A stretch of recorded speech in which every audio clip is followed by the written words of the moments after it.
বুক জিস্টের সাথে শুনুন বিশ্বসেরা বইগুলোর সারমর্ম।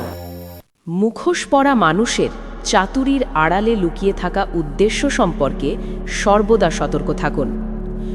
বুক গেস্টের জ্ঞানার্জনের এই যাত্রায় আপনাকে স্বাগত। সবার আগে মন থেকে ধন্যবাদ জানাই আমাদের সাবস্ক্রাইব করে পাশে থাকার জন্য। আমাদের একমাত্র উদ্দেশ্য হল সেরা বইয়ের নির্যাস আপনাদের কাছে পৌঁছে দেওয়া। সেই যাত্রায় আজ আমাদের সঙ্গী লেখক ডক্টর সিমনের লেখা ইন শিপস ক্লোদিং বইটি।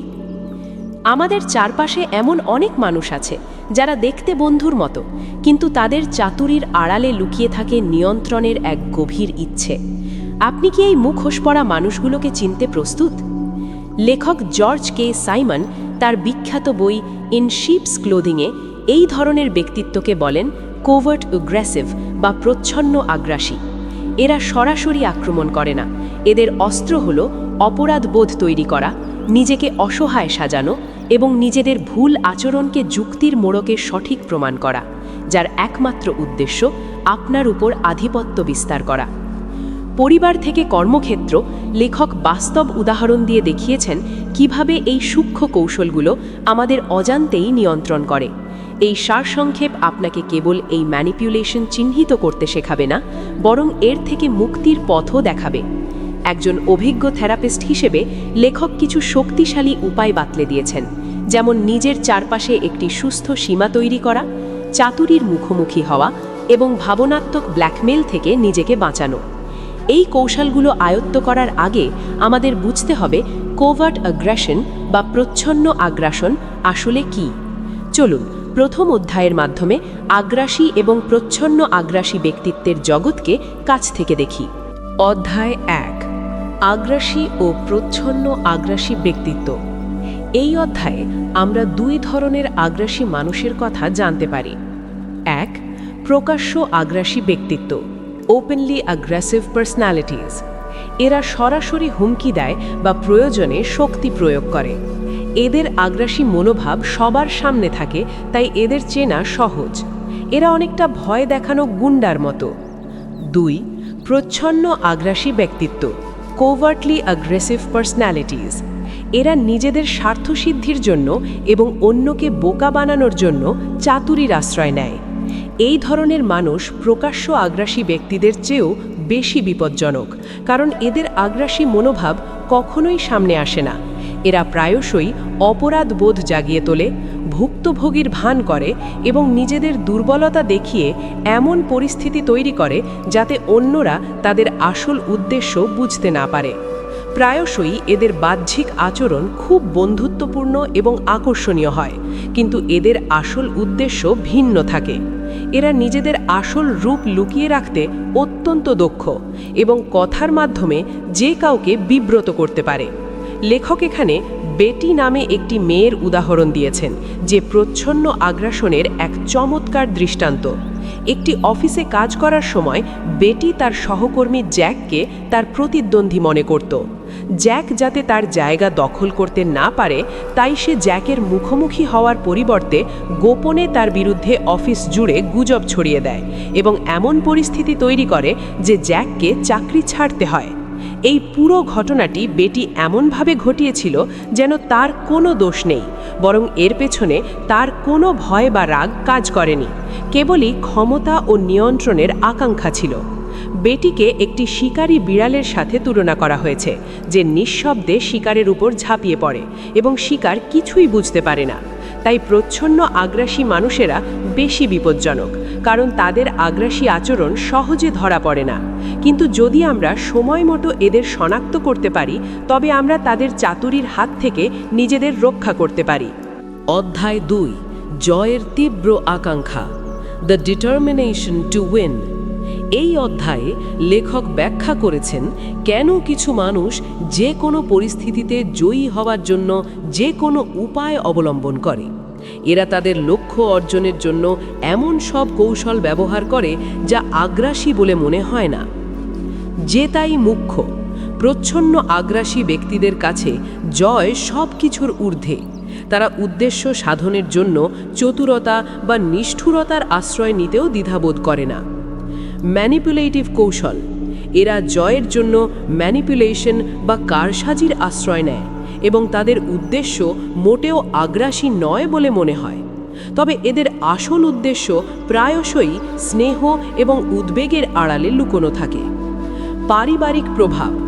জো এবং মেরি ব্ল্যাকের গল্পটি দেখায় যে কিভাবে একজন প্রচ্ছন্ন আগ্রাসী ব্যক্তি পরিবারে অশান্তি ও বিবাদের কারণ হতে পারে। জো তার মেয়ে লিসার আচরণ নিয়ে চিন্তিত ছিল। লিসা রাতে দুঃস্বপ্ন দেখত, খিটখিটে থাকত এবং স্কুলে খারাপ করছিল। শিক্ষকরা যখন বললেন যে লিসা স্বাভাবিক আছে, তখন জো জোর দিয়েছিল যে লিসার জন্য আরও পরীক্ষা করা উচিত। সে লিসাকে একটি প্রাইভেট স্কুলে পাঠিয়ে দিল, কিন্তু সেখানেও তার গ্রেড কমতে থাকায় জো একটি সাইকোলজিক্যাল টেস্টের ব্যবস্থা করে।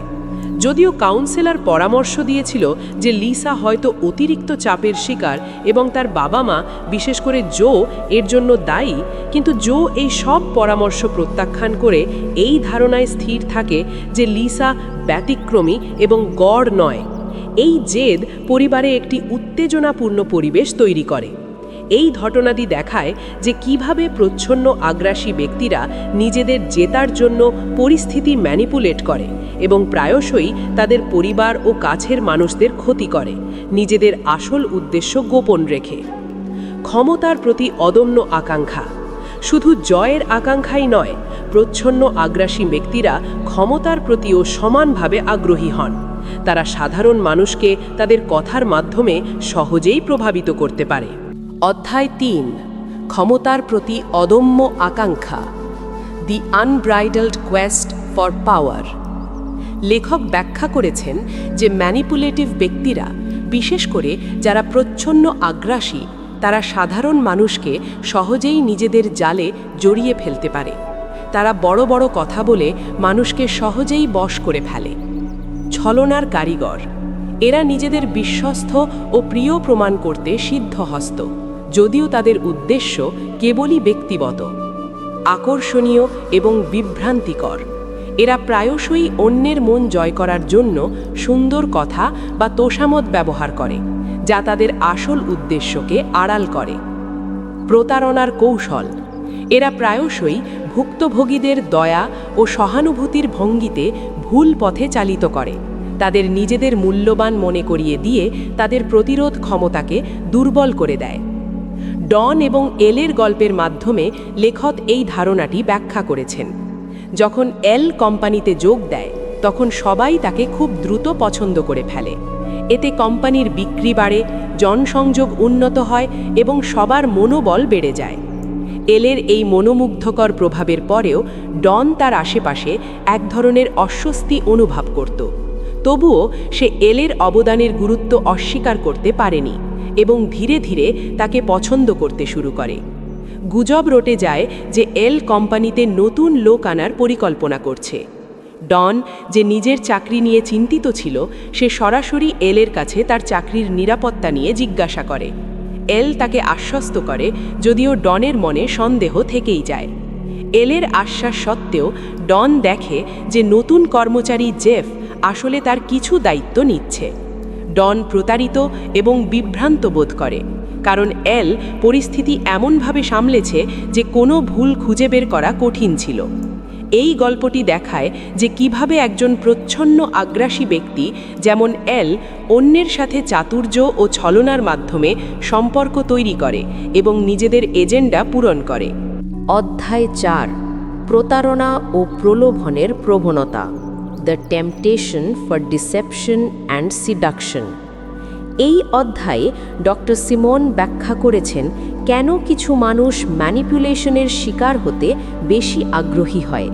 তিনি এই ম্যানিপুলেশনের ফাঁদ এড়াতে কিছু কৌশল আলোচনা করেছেন। প্রতারণার সাধারণ কৌশল।